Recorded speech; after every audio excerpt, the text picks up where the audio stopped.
It's election day and the polls are still open. They'll be closing in the next few hours. So if you haven't gone out to vote yet, be sure to do so if you live where there is an election. Now, tomorrow we're going to have full analysis of the election results, but right now we want to get a pulse on the voters who have cast their ballots so far. There is some early exit polling information that's out, and we want to take a look at that. So joining me now to share what we know so far, John McLaughlin, CEO and partner at the survey research firm McLaughlin Associates. John, welcome back to Washington Watch. Thanks for joining me. Thank you for having me. And one thing to caution you about exit polls, I have, a lot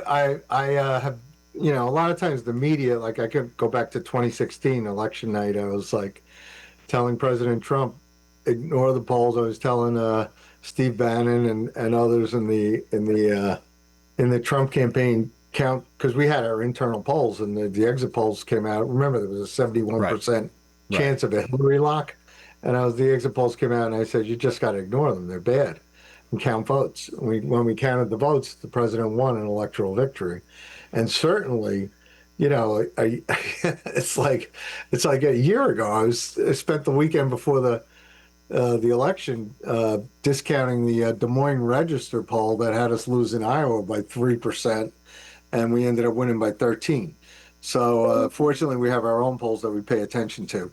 And tonight, I'll actually go out to Nassau County, New York, be with County Executive Bruce Blakeman and the Nassau County Republicans out there. And they've run an aggressive offensive campaign where I think it's going to pay off, because even though it's an 8% more Democrat than Republican registered county, we delivered it for President Trump last year by 30,000 votes.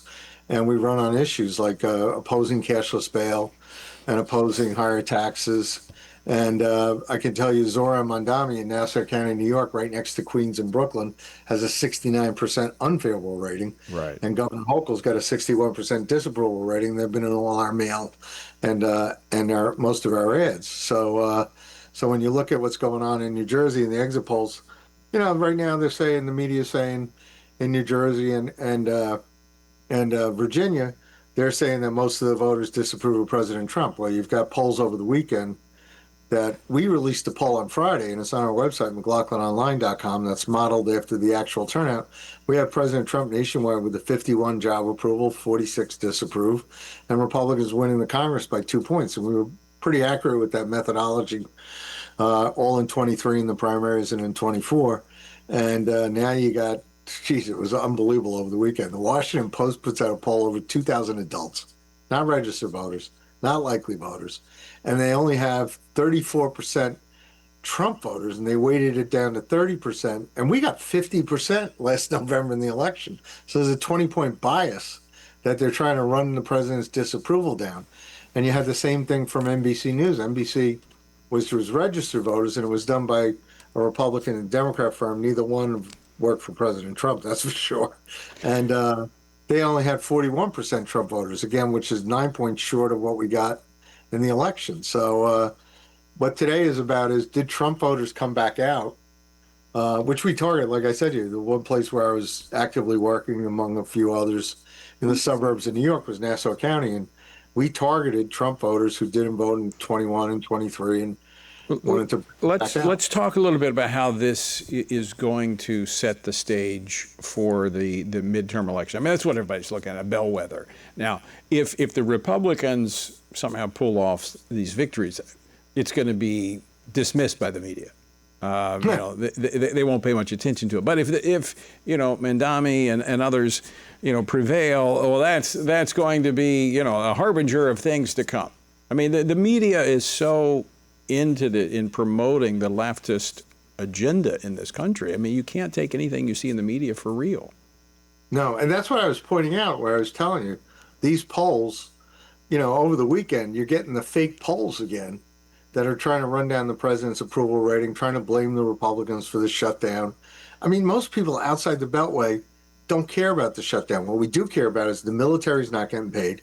The Border Patrol and law enforcement are not getting paid. The air traffic controllers are not getting paid. But Chuck Schumer's taking a paycheck home, and the president, by the way, doesn't get paid at all. He donates his salary to charity, so he hasn't been paid first term, second term. But these Democrats are still getting paid and won't do their job and won't open up the government.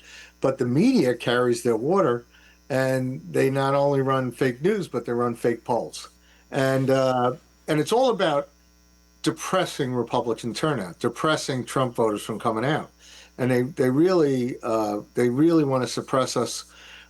They certainly Right. suppress Christian voters and even religious voters. And They, if you're, it's unbelievable. They just what they do. yeah, I mean, it's every time. It's the same game plan the game play that they run every time. So we'll look to see what the results say. But, you know, elections, quite frankly, in politics, especially these days, a day is like a lifetime and a lifetime a day. There's so much space between now and the midterm elections that will change things that I don't think what happens, the results of the elections tonight, I don't think are going to have much influence over the midterm elections. I want to shift gears. I want to go to a poll that you recently did, a survey, because this is near and dear to us here at the Family Research Council, something we've been working on all the way back to the Republican convention. And that is the issue of the abortion drug mifepristone. What has happened since the overturn of Roe, where Dobbs recognized the right of the states to protect the unborn, and states began to do that. We have like 40 states that have laws to differing degrees to protect the unborn. The Biden administration changed the policy on mifepristone, allowing it to be sent through the mail without an in-person consultation with a medical personnel, and they changed the policies of the DOJ not to enforce the law making that says it's illegal to mail these things. The American people, they see through this. They understand that there is a problem with this, and you found that out in your survey.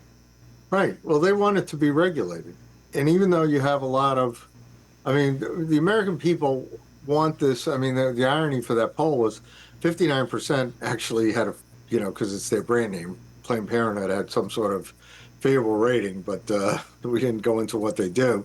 But on the other hand, you had 7 out of 10 voters basically want that drug to be regulated, and the states do the regulation, and certainly the federal government has to do with it. So they don't want it, like you said. They want stricter health and safety standards. 7 out of 10, 64% want to reduce availability.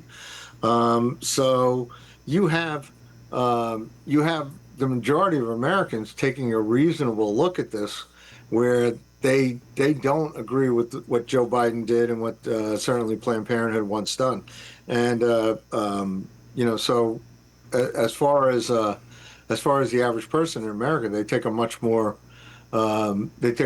skeptical attitude towards what the left is trying to do. So, I mean, this is, you tell me.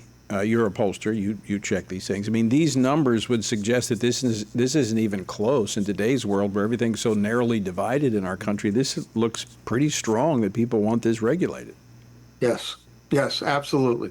And by the way, it's like, I mean, the left tries to create an exemption for themselves.